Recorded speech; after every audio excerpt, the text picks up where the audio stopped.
Que el Señor te bendiga ricamente. Le saluda su amigo y hermano Jim Calderón Valverde desde la casa de oración en Daniel Flores, Pérez Celedón, San José, Costa Rica. Bienvenido a este análisis de Mateo 2.2. Análisis gramatical. Antes de empezar con el análisis gramatical de Mateo 2.2, quiero invitarlo para que visite la página de su servidor. Esta es la dirección: http casa de oración danielflores.es.tl. Búsquelo en internet, ingrese a esta página, explórela. Aquí están resumidos todos los videos que hemos grabado en YouTube de manera sistemática, para que pueda serle más útil al cristiano, a la iglesia de hoy. Estamos llegando con análisis gramaticales de todo el Evangelio, toda la Biblia, todo el Nuevo Testamento. Luego tenemos gramáticas griegas, cursos para aprender griego de manera fácil, sencillo. Y por ahí vamos enfocados en este análisis gramatical, en estos programas, y entonces queremos bendecir a la iglesia. Entonces, esta página es totalmente gratuita y puede ingresar. También tenemos una excelente noticia, y es que tenemos el diccionario Escava Digital. Este diccionario Escava Digital viene a ser una bendición para la iglesia hispana. Es un diccionario digital griego-español con el cual usted puede consultar cualquier palabra del Nuevo Testamento, determinar su situación gramatical, ver en cuáles textos aparece para poder hacer un estudio de esa palabra concreta, de ese sustantivo en el Nuevo Testamento. Es decir, tenemos un diccionario que tiene más de 17.500 palabras, que podríamos decir que es fácil de utilizar. Hay un video que tenemos en YouTube sobre cómo utilizar escavadigital.com. Además, tenemos la ventaja de que es muy económico, pese a que estamos pagando un ingeniero que nos ayude con la página digital, estamos pagando secretarios, estamos pagando, queremos pagar también propaganda. Queremos que todo el planeta se dé cuenta que podemos usar este diccionario para poder agregarle mayor espacio, estamos pagando el espacio, ¿verdad? Hay que pagar por el espacio, y también queremos agregar más espacio para poder agregar otro montón de elementos que son importantes para traducir el Nuevo Testamento griego. En esta vida a uno no le donan las cosas, entonces, pero lo estamos haciendo a un precio que creemos que todos pueden sufragarlo. Son $10. Hay 15 días para que usted pueda utilizarlo gratuitamente y pueda darse cuenta de su utilidad. Yo lo invito para que usted comience a probar ese diccionario digital. Hoy comenzamos con Mateo 2.2. Mateo 2.2. El texto es diciendo dónde es o dónde está siendo nacido el monarca de los judíos. Desde aquí comienza a verse la idea de que Jesús es el rey de los judíos. El monarca, el rey, es el Mesías, el ungido, el David, el rey de los judíos, que comienza a ser buscado por los magos desde el momento de su nacimiento. Es decir, Jesús viene de alguna manera determinado a ser el rey de los judíos, el Mesías, el Cristo, el ungido, porque los reyes eran ungidos, eran Cristos. Recordemos que el profeta lo ungía con aceite antes de ser rey, y ya ahí quedaba listo para ser rey, quedaba ungido, era el Cristo. En este momento el Cristo, el ungido, el rey es Jesucristo. Y luego dicen los magos, pues vimos de él al astro en el oriente. Bueno, resulta que en las costumbres de los magos, ellos se guían por estrella. Ellos dicen que cuando nace una persona, nace una estrella. Eso es parte de la superstición de los magos. Entonces aquí aparece la estrella de Cristo. Nació Jesús, nació una estrella. Y luego otro punto importante es que también vinimos a adorar para Él. Es decir, los magos vienen a adorar a Jesús. ¿Qué significa esto? Bueno, pueden significar muchas cosas. Una, que Jesús es Dios.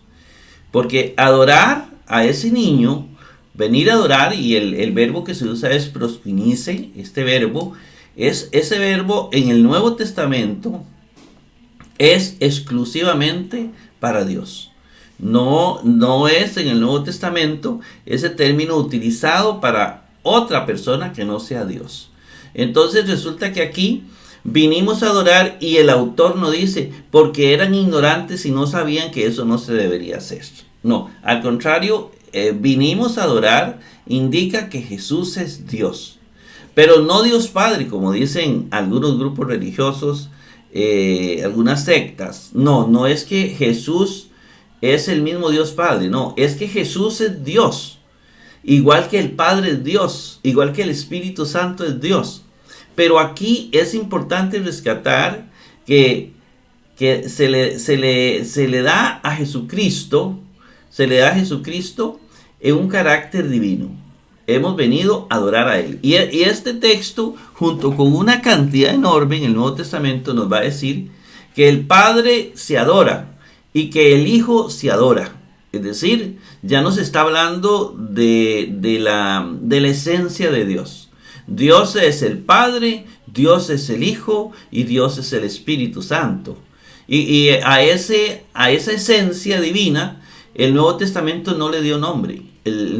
Más adelante, entonces, dice, ya, y el Padre es Hijo, el Padre es Dios, el Hijo es Dios, el Espíritu Santo es Dios.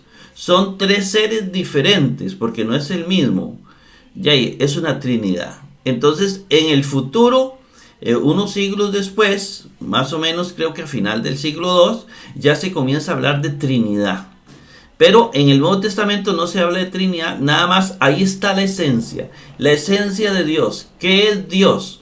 Dios está formado por el Padre, que se adora, por el Hijo, que se adora. No se habla de la adoración al Espíritu Santo en el Nuevo Testamento. Pero sí es importante que veamos este detalle.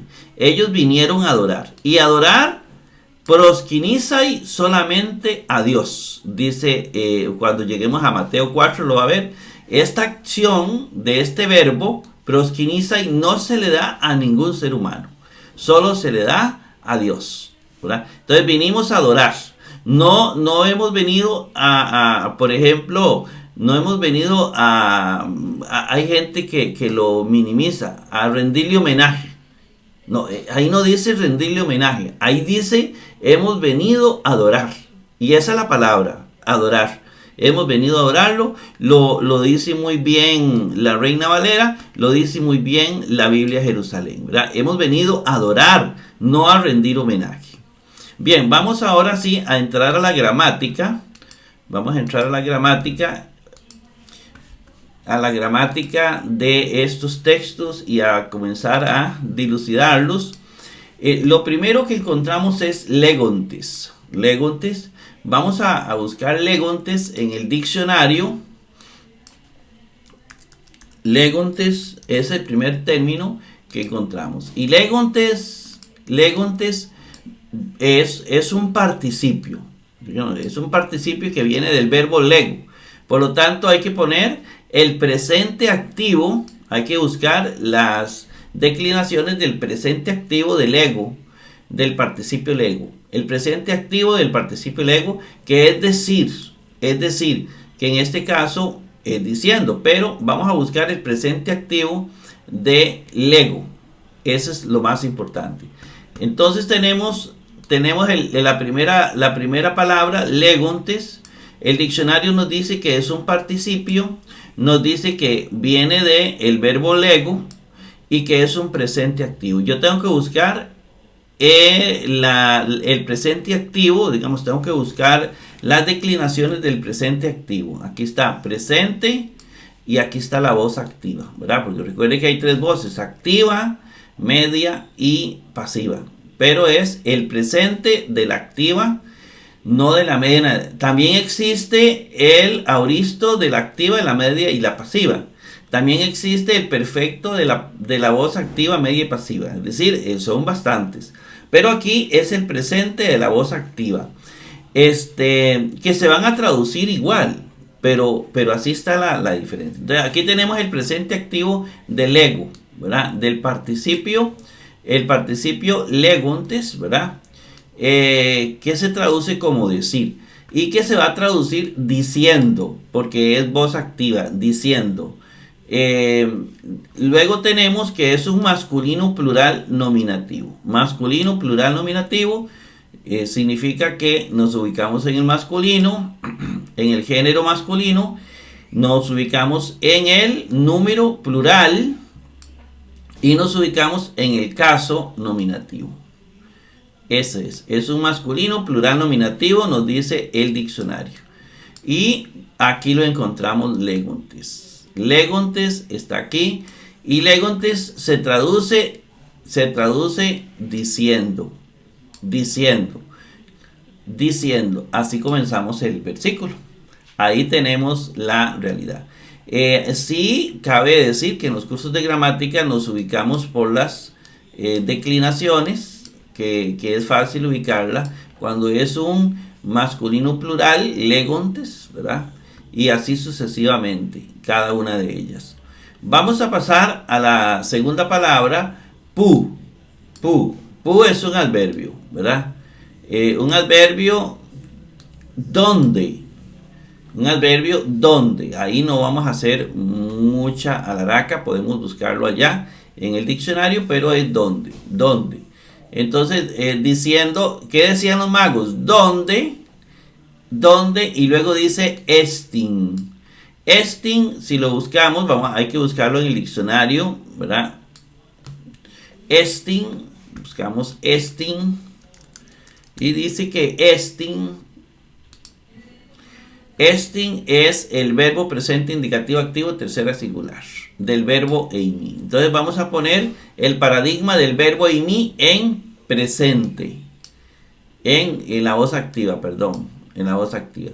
Entonces aquí tenemos que viene de el verbo eimi y de la voz activa. Entonces esta es la voz activa y este es el paradigma de eimi, que se traduce como ser. Dice que es presente indicativo. Es presente, entonces nos vamos al tiempo presente, y que es indicativo. Es decir, estamos hablando de que está ubicado acá y acá.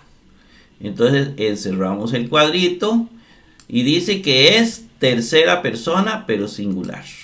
Es decir, está ubicado aquí. Estin, tercera persona singular, se escribe de muchas maneras. El acento en un lado, en otro. Así aparece en el Nuevo Testamento. Pero por ahí lo vamos a encontrar acá, ¿verdad? Es el verbo es. Yo soy, tú eres, el es. Es. ¿Dónde es? ¿Dónde es o dónde está? Que se usa en ese sentido. ¿Dónde está? Y luego sigue, seguimos con el otro término. Jo textéis. Esto también es muy importante. Vamos a buscar textéis en el diccionario. Buscamos textéis, ahí lo tenemos. Y tenemos que textéis es otro participio del verbo ticto. Ticto, que es nacer. Es un participio, un aoristo pasivo. Hay que buscar. Vea que aparece solo en Mateo 2.2. Entonces ya tenemos la información que yo la había pasado aquí. Textéis viene del verbo tixto. Es un aoristo pasivo. Entonces necesitamos el aoristo. Bueno, primero tixto, el aoristo pasivo. El aoristo pasivo, ¿verdad? Porque recordemos que hay tres auristos. Está el aoristo pasivo, el aoristo medio y el aoristo activo. El auristo pasivo se traduce siendo nacido. Todos estos siendo nacido. El auristo de el verbo texto, que es nacer. Nacer. Y aquí tenemos el auristo pasivo, que se va a traducir siendo nacido. Luego dice que es un masculino singular nominativo. Está ahí, masculino singular nominativo. Masculino, ho textéis. Aquí está. Textéis. Él siendo nacido. ¿Dónde es el siendo nacido? Esta coma para me sale sobrando. ¿Dónde es o dónde está el siendo nacido? Es decir, el que está naciendo, el que en este momento acaba de nacer, el recién nacido.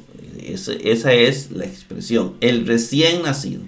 ¿Dónde está el recién nacido? Entonces, el siendo nacido, porque ellos sabían que ya había nacido porque la estrella apareció. En el momento que aparece la estrella en las costumbres de los magos de Caldea, en el momento que aparece la estrella, la persona nació. Nació una estrella, nació una persona. Esa es la costumbre de ellos. Y luego pasamos al otro término, que es basileus. Basileus lo buscamos en el diccionario para hacerle el estudio. Y basileus. Basileus, aquí lo tenemos, basileus, lo tenemos como con acento grave y con acento... Ajá. Basileus, muy importante, el término basileus, que nosotros lo vamos a traducir como monarca. Basileus viene de basileus, que es monarca, ¿verdad? Es un sustantivo masculino singular nominativo. Es un sustantivo, bueno, muy, muy importante. Basileus es un sustantivo. No aparece el artículo, pero podríamos decir que jo es el artículo de basileus, el monarca recién nacido de los judíos, porque era una forma de escribir y ponemos el participio después. Puede ser, pero también los los participios también traen eso. O puede ser que sea el que sirva para los dos, ¿verdad? Lo importante es lo siguiente: basileus, de acuerdo al diccionario, de acuerdo al estudio que hemos hecho, en el diccionario está plasmado, es un masculino singular nominativo. Es decir, es un masculino, el verbo es masculino porque así está determinado en el lenguaje koiné, es nominativo, ¿verdad? Y basileus es nominativo singular. Tanto por lo que dice el diccionario, como porque realmente por la terminación eus es un nominativo, ¿verdad? Entonces, ¿cómo se traduce el monarca? ¿Verdad? El siendo nacido, monarca, ¿verdad? El monarca siendo nacido, ¿verdad? O el siendo nacido, monarca, y luego viene la otra expresión. Luego dice ton Judeon. Ton Judeon. Y buscamos judeo en el diccionario. Los más inteligentes, o los más avanzados, es más bien. Los más avanzados sabrán que es judío, pero los menos avanzados, los que están apenas iniciando los cursos de griego, saben que en realidad todavía no distinguen las palabras. Judeo viene de judeus, ¿verdad? Que significa judío, y es un adjetivo. En este caso, masculino plural genitivo. Entonces tenemos que judeo es un adjetivo, en primer lugar. En segundo lugar, viene de judeos, ¿verdad? Hay que buscar entonces la declinación de judeos, que aquí la tengo. Es un adjetivo que se traduce como judío, ¿verdad? Luego dice que es masculino plural genitivo. masculino, porque judío es masculino, ¿verdad? Eh, no, digamos, en este caso, judío es un adjetivo y depende de los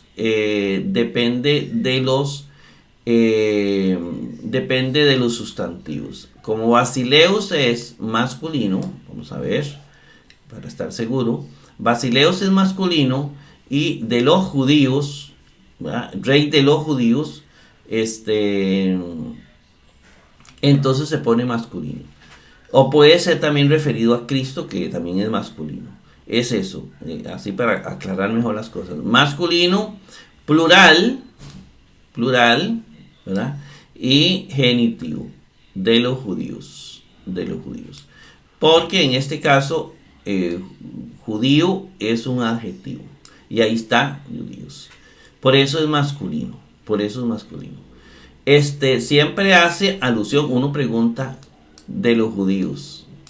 Rey de los judíos. Rey es masculino, judío es masculino, ¿verdad?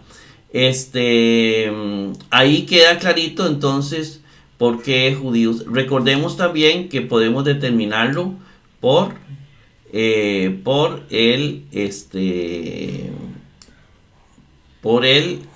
podemos determinarlo, vamos a ver una cosita, judío, podemos determinarlo por las terminaciones. Vamos a seguir con el otro término, idomen, ¿verdad? Idomen, en este caso, buscamos idomen, a ver qué es idomen. Buscamos en el diccionario, idomen, y tenemos que idomen, vamos a ver qué es idomen. Idomen es un verbo que viene de orao, de ver, de orao. Entonces vamos a poner aquí la información. Idomen es un verbo, viene de orao, y entonces ponemos el paradigma de orao, que es ver en la voz activa. Siempre es importante, recuerden que hay tres: está la voz activa, la media y la pasiva. Aquí tenemos el paradigma de orao en la voz activa. ¿Ve? Orao en la voz activa, y luego tenemos que es un auristo. Se encuentra aquí un auristo indicativo. Auristo indicativo, entonces significa auristo indicativo, significa que es de los verdes. Entonces está en este cuadrito. ¿Estamos claritos? Y es primera plural. Eidomen lo encontramos aquí. De hecho hay dos auristos, eidomen e idamen. O idomen, idamen. ¿Y qué significa el auristo primera de plural? Bueno, yo vi, nosotros vimos. Entonces, vimos. Y aquí aparece, después de vimos, aparece gar. Gar es pospositivo, ¿verdad? ¿Qué significa? Bueno, que se traduce antes. Gar es una conjunción coordinada explicativa. Pospositiva. Aquí, pospositiva es que es antes. Pospositiva. Y se traduce como pues. Pues vimos. Y pasamos, vimos aftu. Aftu, vamos a buscarlo en el diccionario, un momentito. Autou se escribe y dice que es un pronombre personal. Puede ser masculino o puede ser neutro. Viene de aftos, ¿verdad? Como es un pronombre, es como un adjetivo. Entonces, afto, es este de aquí, ¿verdad? Afto viene de aftos, aquí lo tenemos, aftos, es un pronombre personal. Él, ella, ello, y también tenemos que es un masculino singular genitivo. Pues vimos de él, ¿verdad? Afto. Ahora, tenemos dos aftó. Tenemos masculino singular genitivo, cuando vemos la declinación de aftos, y también lo tenemos como neutro. Entonces yo digo, ¿cómo es? ¿Es masculino o es neutro? Entonces aftó de él, vimos la estrella de él. ¿De quién estamos hablando? De Cristo, de Jesús. Y Jesús es un masculino, no es un neutro. Por lo tanto es masculino singular genitivo. ¿Ve? Entonces se traduce de él. Aftú en genitivo singular se traduce de él. Vimos de él, es decir, cada persona tiene una estrella.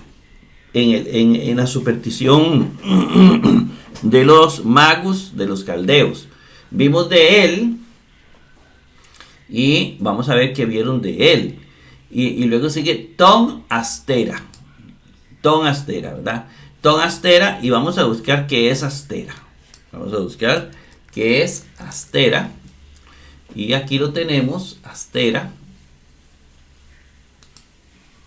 Astera. Astera es un sustantivo masculino singular acusativo de astir. Hay que buscar entonces la declinación de astir o aster, ¿verdad? Que es astro, pero también se puede traducir como estrella. Estrella. Entonces, aster o astir, ton astera, lo tenemos por acá. Tenemos que es un sustantivo, en primer lugar. Tenemos que viene de aster o astir. Aquí está, aster o astir, que se traduce como astro. Y también, bueno, es tercera declinación, si usted quiere, en una información que le metemos ahí, que es masculino singular acusativo. Masculino, porque astro es masculino. Digamos, aster es masculino en griego, singular y es acusativo. Así nos dice el diccionario. Es astera. Y de hecho es ese. Ahora, si lo tomamos manualmente, veamos por qué es así. Bueno, primero trae un artículo ton. El artículo ton es un artículo masculino singular acusativo, como lo hemos visto en todos los programas desde Mateo 1.1 en adelante. Si hemos seguido la gramática que estamos analizando, hemos visto cómo astera, ton es un masculino singular acusativo, por lo tanto el sustantivo también es masculino singular acusativo, ¿verdad? Luego lo segundo que nos va a un segundo elemento es la declinación, la terminación a. En estas declinaciones, la de aster es un acusativo. Entonces tenemos que se dice, vimos de él el astro, ¿verdad? El astro, la estrella. Vimos el astro. Me gusta más el astro porque es masculino y estrella es femenino. Y aquí es masculino. Es decir, coincide masculino con masculino. El astro, vimos de él el astro. Es decir, ellos vieron en el cielo el astro de él, la estrella de él. Cada persona cuando nace tiene una estrella. Y en el momento que Cristo nació una estrella. Esa era la superstición que tenían ellos. Pasamos al otro texto. Y luego viene en, ¿verdad? Vamos a ver si estaba por aquí. No, no está por aquí. En acompaña los dativos, ¿verdad? Vamos a ver. Me lo salté, pero acompaña los dativos, ¿verdad? Es una partícula que acompaña todos los dativos. Y dice, en ti, Anatoli. En ti, Anatoli. O en te, Anatole. Entonces tenemos Anatole. Tenemos que buscar Anatole en el diccionario para saber qué es Anatole. Anatole. Aquí está. Y lo tenemos aquí. Anatole es un sustantivo, ¿verdad? Femenino singular nominativo que viene de Anatole. Entonces, significa oriente, ¿verdad? Dice el diccionario. Anatole es un sustantivo, es lo primero que debemos saber, que viene de Anatole, ¿verdad? Viene Anatole. La diferencia la ven con el acento circunflejo y la iota suscrita. Anatole, aquí está aquí está la declinación de Anatolé, que se traduce como oriente. Y es un femenino singular dativo, es decir, Anatolé es femenino, ¿verdad? Ahora nos va a decir que este Anatolé que aparece aquí en el Nuevo Testamento es singular y es dativo, ¿verdad? Sí, solito significa para oriente, pero creo que no, así, Anatolé, en te Anatolé. Es decir, ahora aquí es importante porque aquí viene como singular la estrella en el oriente, ¿verdad? Entonces, curiosamente, la estrella en el oriente, las dos son singular. En el versículo 1 venía el sustantivo y también que acompañaba oriente venía en plural los dos. Aquí los dos vienen en singular. La estrella en el oriente, entonces es esta. Ahora, está fácil. Primero, el dativo está acompañado de esta palabrita en. Y entonces eso convierte en locativo el dativo. Es decir, es un locativo. En ti o en te, Anatolí. En el oriente. Ahora, tenemos un artículo. En el. No decimos en oriente, sino en el oriente. ¿Ve? Luego tenemos una segunda evidencia que es la terminación E, ¿verdad? Con circunflejo y con iota suscrita, lo cual nos dice que es un dativo. Esta característica de la iota suscrita generalmente viene casi en todos los dativos, ¿verdad? Singulares. Entonces viene en el oriente. En el oriente. Entonces así se traduce en el oriente. ¿Estamos? Vamos ahora con la otra en el oriente. Caí o que es una conjunción coordinada copilativa que significa también. También. Y dice iltomen. También iltomen. Vamos a buscar iltomen, hacerle el estudio a iltomen. Entonces lo buscamos. Iltomen. Y aquí está iltomen. ¿Qué es iltomen? Iltomen es un verbo. Aoristo, indicativo, activo, primera, plural, dice. Y viene de erhomai, del verbo erhomai, que es venir. Entonces, tenemos que iltomen, pongan atención, es un verbo, ¿verdad? Iltomen es muy importante. Vamos a tomarlo por aquí. Iltomen, Iltomen dice que viene de erhome, que es venir, pero dice que tiene que ser en la voz activa. Entonces, aquí tenemos el paradigma de erhome en la voz activa. ¿Está bien? Luego nos dice que es un aoristo. Lo buscamos a ver si es cierto que va a estar en el aoristo. Dice que está en el modo indicativo. Es decir, que tiene que estar aquí. Lo que es la tecnología. Ella me lo busca inmediatamente. Ya yo no tengo que ir a pie a buscar el término o a recordar los aumentos, las desinencias, etc. Es decir, aprenderme casi de memoria todo. No. La computadora nos busca la información. Y dice que es primera plural. Iltomen. Aquí está. Que hay dos. Iltamen. Dice, es venir. ¿Cómo es? La primera persona es yo vine.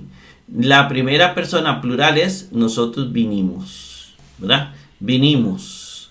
Por eso se traduce vinimos. También vinimos. No sabemos cuántos eran. También vinimos. Ahí está el verbo vinimos. Y luego dice prosquinice.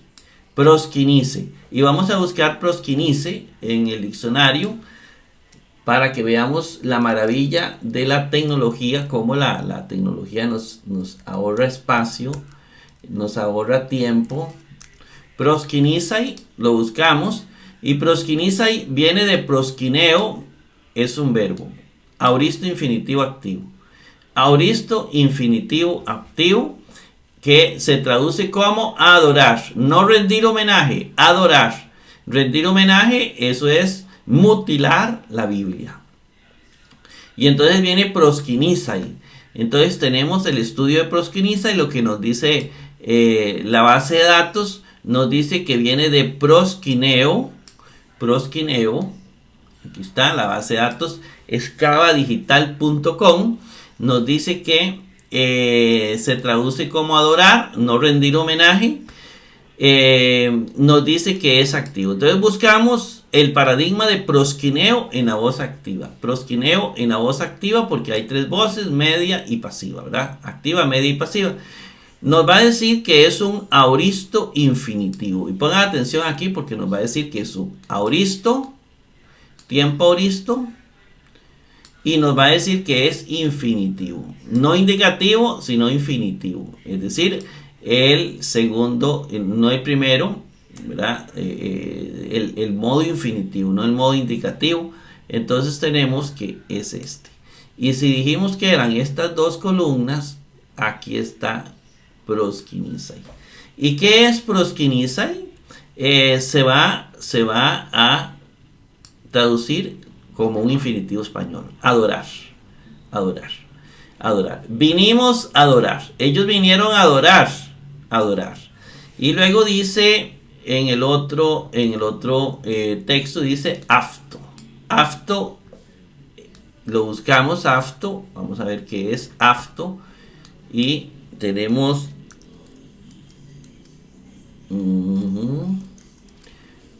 afto, y dice que afto es un pronombre personal que viene de aftos, muy importante. Entonces buscamos el pronombre personal aftos, la declinación de aftos,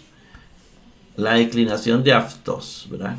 Y dice que en la declinación de aftos es un masculino singular dativo o neutro singular dativo. Puede ser cualquiera de los dos. Puede ser masculino singular dativo o puede ser neutro singular dativo.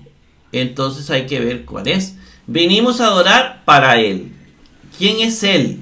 Es Cristo. Entonces, adorar para Él es adorarlo a Él en el griego. Así es aquí, es adorarlo a Él. Entonces resulta que si Él es Cristo y Cristo es masculino, por lo tanto es masculino singular dativo, como aparece en la base de datos, masculino singular dativo para Él. Vinimos a adorar para Él. Bien, hermanos, un hermoso texto, Mateo 2.2. Espero que haya sido de bendición para su vida. Los espero en Mateo 2.3. Que Dios me los bendiga a todos ricamente.